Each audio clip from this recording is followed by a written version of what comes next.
The Logic Show, a pitch for a show dedicated to thinking about things logically. Not emotionally, not morally, not even factually, but logically. Why do even well-intentioned people have such difficulty talking about important issues? Why do debates with experts in the media rarely lead to any true clarity? Likewise, how is it that in the age of research on bias training, companies are still so full of bias? And why are businesses that use science and data still making so many errors? The answer to these and many other questions are found in this episode's Big Idea that is presented through a number of pitches, including The Logic Show and other shorter pitches for business, education, and everyday life. Welcome to Original and Powerful Ideas. My name is Troy Heddup Campbell, and I use a scientific mind, artistic heart approach to capture original and powerful ideas so you can apply them in your own pursuits. I've spent my life understanding the science and theory behind how humans think and behave and applying those ideas artistically and practically as an applied Duke behavioral science PhD, former Disney Imagineer, Oregon professor, and consultant for Nike, Netflix, and many more. Across this podcast, we'll be exploring together original and powerful ideas captured in many different forms that are meant to be new and relevant to you, whether you are a world-class innovator, a scrappy upstart, or just a curious person with some headphones on. Today's episode is in the form of an idea pitch. An idea pitch is a real pitch or pitches to studios or collaborators for something I believe should exist. But it's also a way to capture and showcase original and powerful ideas to help all learn and make amazing things. The pitch today is for a series called The Logic Show, a show dedicated to discussing issues as logically as possible. The pitch captures the idea of how important logic is and critically how it is missing from the way we discuss the most important issues in politics and culture, as well as less important issues like sports and movies. This episode will be done in two parts. The first is the pitch for the show. The second part is more about the episode's general ideas. It will talk about how logic is missing in formal education, in business, and people's everyday decision-making, as well as how logical thinking is more positive and constructive than we tend to realize. In sum, the goal of this episode is to share the original and powerful idea pitch of The Logic Show, as well as additional pitches and commentary to inspire talk show creators, educators, business leaders, and everyday decision makers. All right, here's the pitch. Inspiration. Recently, I was listening to a debate about whether the British monarchy should continue to exist. This debate was a mess. But it was not a mess because it lacked what we usually say we want in debate. Quite the contrary. There were experts on both sides. They were analyzing complex ideas. They were presenting what they considered to be facts. They gave historical and cultural perspectives, and they gave each other time to speak without interruption. But the debate was still a mess. Why? Because the debate was missing one essential thing: logic. There was no pure logic present. Nothing like that of scientists or proper philosophers that clearly present their hypotheses and premises bare for visibility and testability. It was almost comical, as any time one would present a fact, the other would just respond by saying, "No, that's not the fact. The monarchy doesn't provide significant soft power. No, the stats that you are showing are actually incorrect. Actually, no, the monarchy is very expensive to run. No, it's not. Have you read this study? No, have you read this study?" The participants were never asked logical questions, such as, how central is this fact to your argument? Or asked to consider an if-then logic, such as, if the monarchy cost less than what you say it is costing, would it change the moral calculus of your argument? The debate never showed us anyone's true logic. We never saw the form of their moral calculus. And of course, this is in part because they were trying to hide it. But It is also in large part because the media itself didn't demand them to present their logic. The idea. This is a pitch for a show that captures the importance of speaking about things logically, not emotionally, not morally, not even factually, but logically, and how, unfortunately, we almost never do this. But if we did, something great and positive might result. Every episode of The Logic Show would be a positive, conversational powder keg on current, timeless, and niche topics across politics, morals, education, policy, sports, and more. If done right, this could change how people converse about everything. For example, a public policy maker might have an argument that seems to be largely based on a controversial research finding. On The Logic Show, rather than discuss the facts of the research, this policymaker would instead be asked, if the controversial research finding you say is true were to be found to actually not be true, then how would your argument for policy change? The problems of conversations today are often not that they lack facts, morals, or arguments. The problems come from how conversations and debates lack logic. No one is asked to put their arguments into clear logical statements, such as those that use if-then chains, and then to sensibly consider counterfactuals.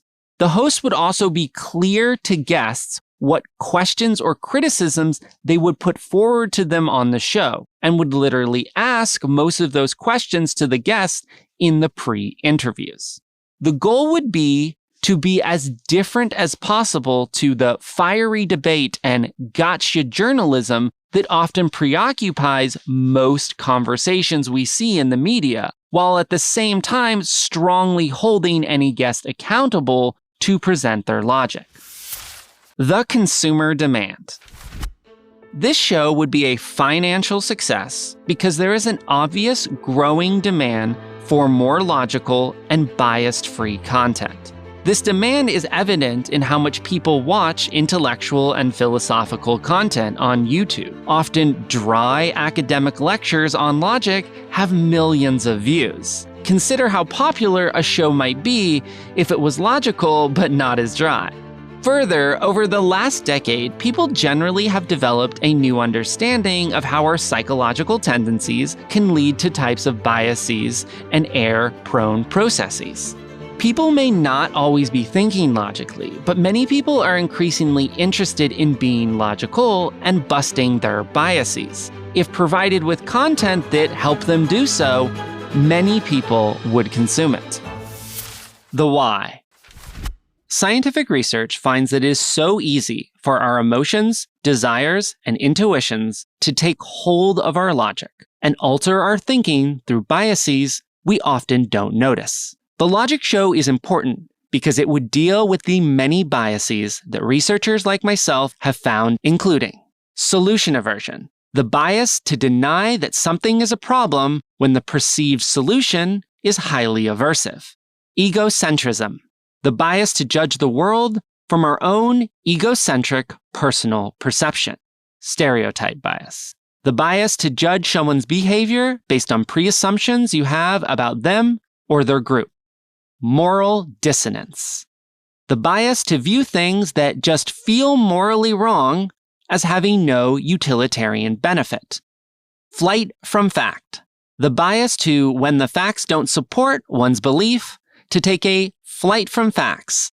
thereby making beliefs more unfalsifiable. If you look at any issue debated in the media, or any idea debated in a business boardroom, or even in a college classroom supposedly dedicated to proper logic, you'll see these biases everywhere. And almost always the situation has no way to largely safeguard against the biases. These biases are an additional reason why we need to construct and create highly curated and differentiated ways of talking about everything. Conclusion. This show could change how we have conversations. Individual episodes would be topically valuable, and overall, the show would be a thesis statement for the merits of logic, as well as also honestly reveal some of the limitations of logic. After a season of The Logic Show, words like premise and phrases like if-then could become productive parts of our everyday conversational lexicon. The world is both ready for and in need of things like The Logic Show. I hope something like this can become a reality.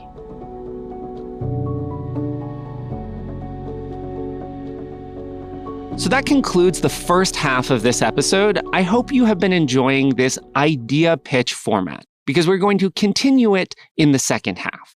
The second half of this episode will go further into the problem of limited logic through additional pitches to help illustrate the idea more and make acting against limited logic more actionable.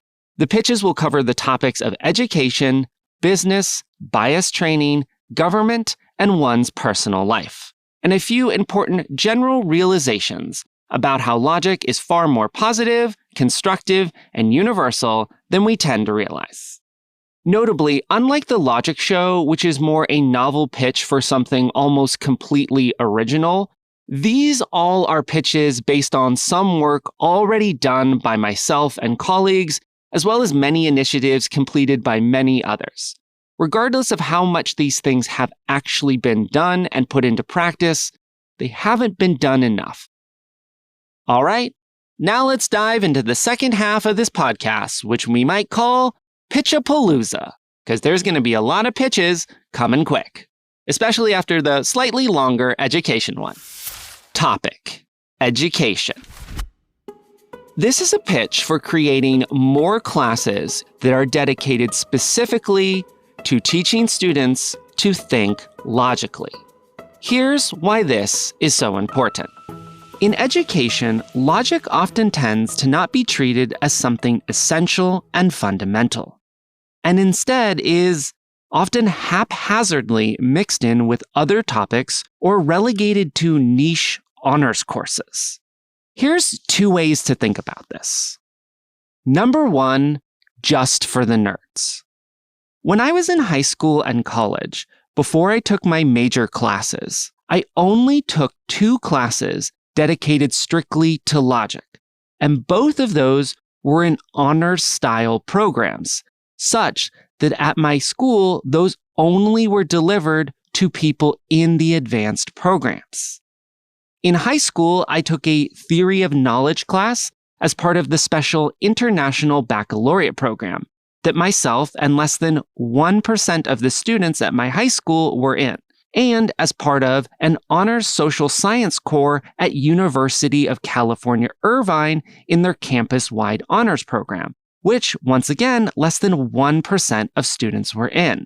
Most students not in those programs did not take a single class dedicated to pure logic. And today, most students still don't take logic-focused classes that are taught by highly capable faculty or highly capable faculty with the right resources. I know on one hand, what I've said can come off as, look at how exclusive and better my education was.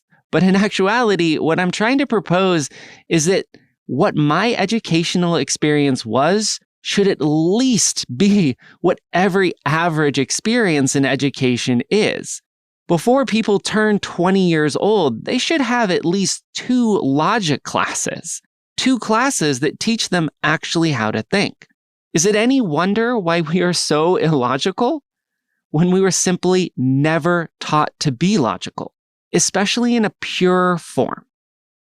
Which leads to my second point. Number 2, haphazardly included in other things. In education, students are definitely exposed to logic, but where and how they are exposed can be the problem. They are often exposed to logic as part of argumentation and debate, or persuasive writing, where logic is presented as only one of a few rhetorical tools, such as in the iconic trio of pathos, ethos, and logos. Likewise, in business courses, logic is taught, but often in a presentation unit, side by side with how to persuade your audience through storytelling, relational influence, emotions, hiding your flaws, and projecting unearned confidence. Additionally, students might also learn logical fallacies as a way to critique arguments, but not so much improve their own.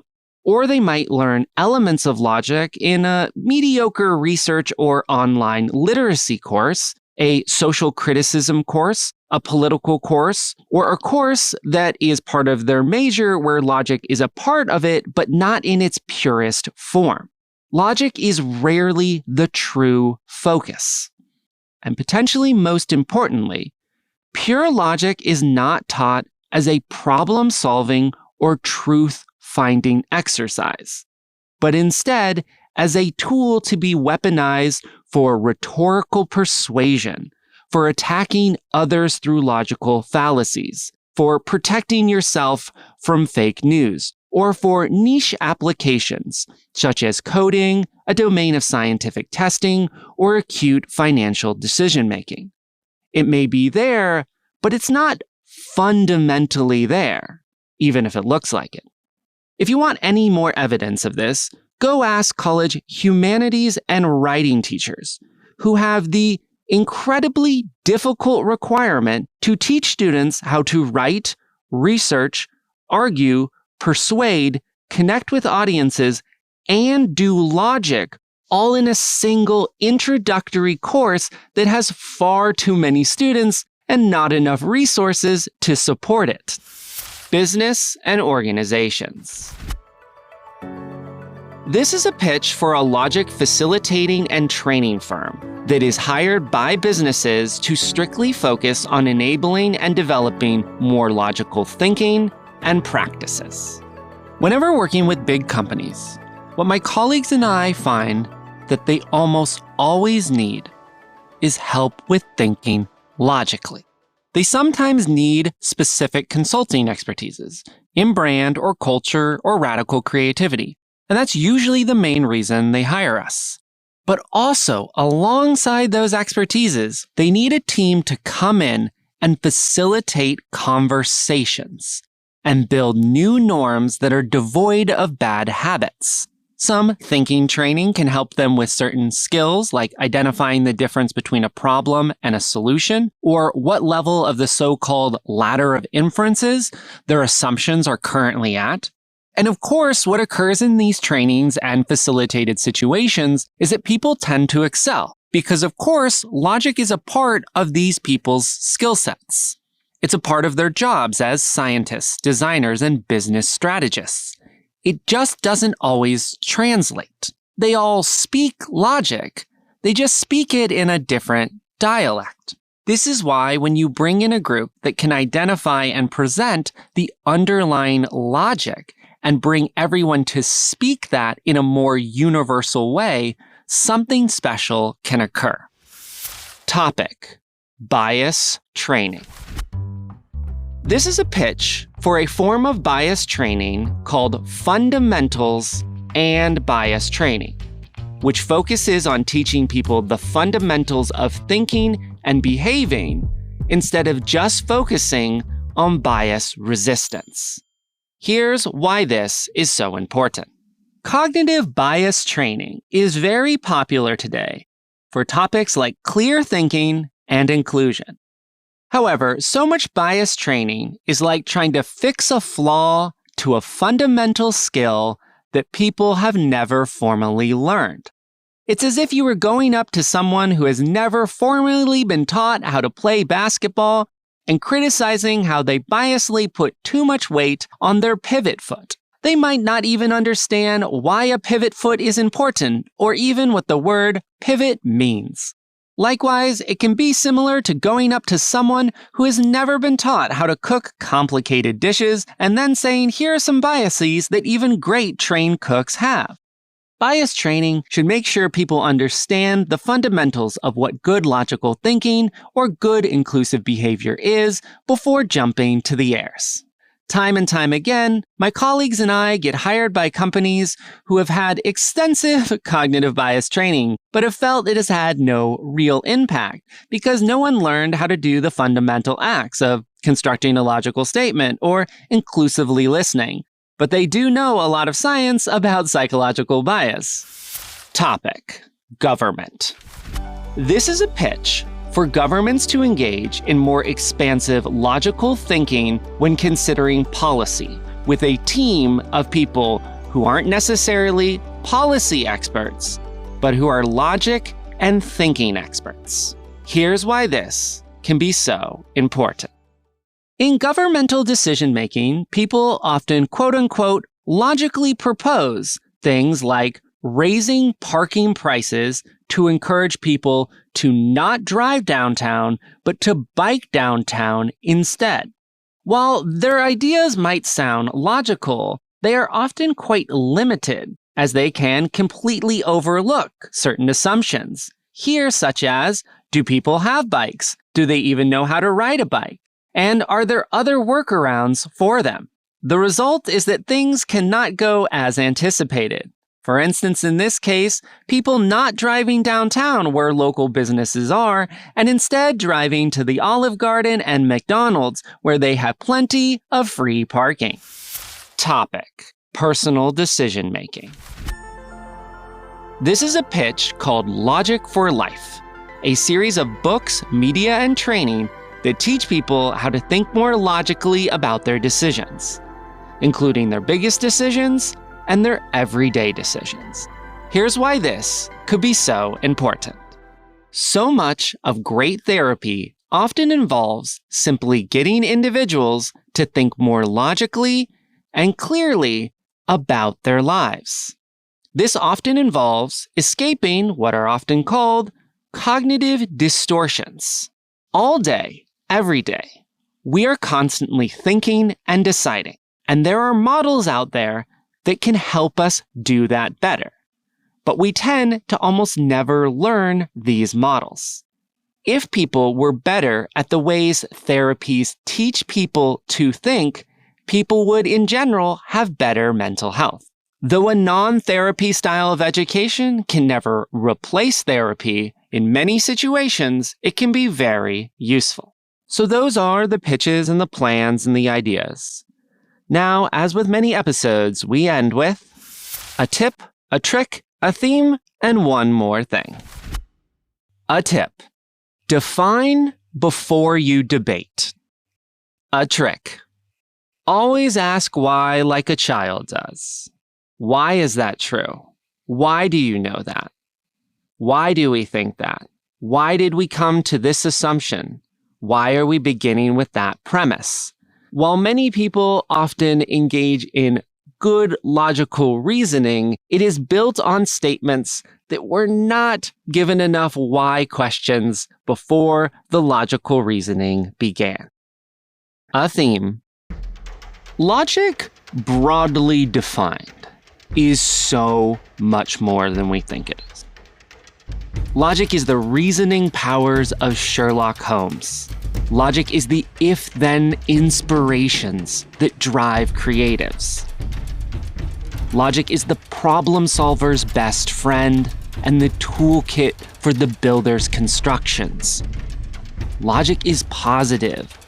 Logic is constructive.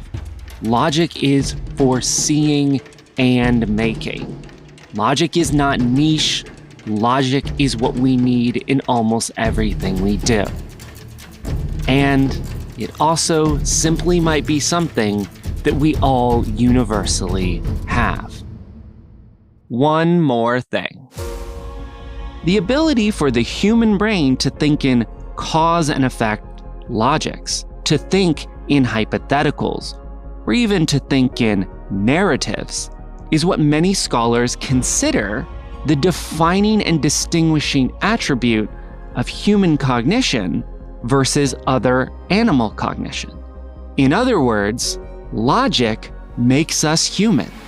And of course we have errors in our logic, often lots of them. But when we err, we often err in a way that is logical. It's flawed, but it's still structured. It's still based in cause and effect assumptions. We are, of course, emotional beings. We are, of course, biased beings. But we also fundamentally are logical beings, and the potential for us all, or most all of us, to speak logically together is there with a bit of the right facilitation. Conclusion. So that's the episode. I hope this episode will lead to all sorts of things, like a logic show or a logical consulting firm that helps shows, educators, and businesses be more logical. And of course, I hope this episode helps you think about logic in new ways. If you want to do something immediately, send me examples of where you see logic lacking, or examples of how pure logic could improve something. If you're interested in collaborating with myself and my colleagues on something like the Logic Show, or if you're interested in hiring logical services, I personally work on projects through my own firm, Hajduk House, and as the chief scientist at On Your Feet. Thanks for listening to this episode. I hope you found something joyful, powerful, and original in the form of this idea pitch. Keep it logical, Troy. This podcast is part of Hajduk House. If you want to learn more about this idea, you can visit hajdukhouse.com or check the show notes where you'll find my contact email, troy@hajdukhouse.com, as well as summary text and many links to help you remember and share the ideas of this episode. If you like the pitch for the Logic Show, you may also like other idea pitches for shows at hajdukhouse.com. Many are related to logic, academia, and moral questions, including 101. A pitch for an academic series built on the belief that when you understand the 101 of anything, it can help you better understand everything. And Villain Speeches, a pitch for a fictional series that captures moral questions through original characters giving villain speeches.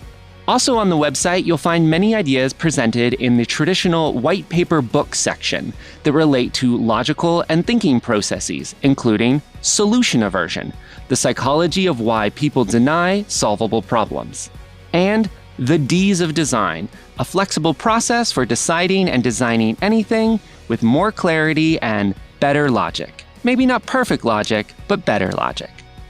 Lastly, you'll find ideas around logic and morals captured in more artistic forms, such as original lyrics and short fiction.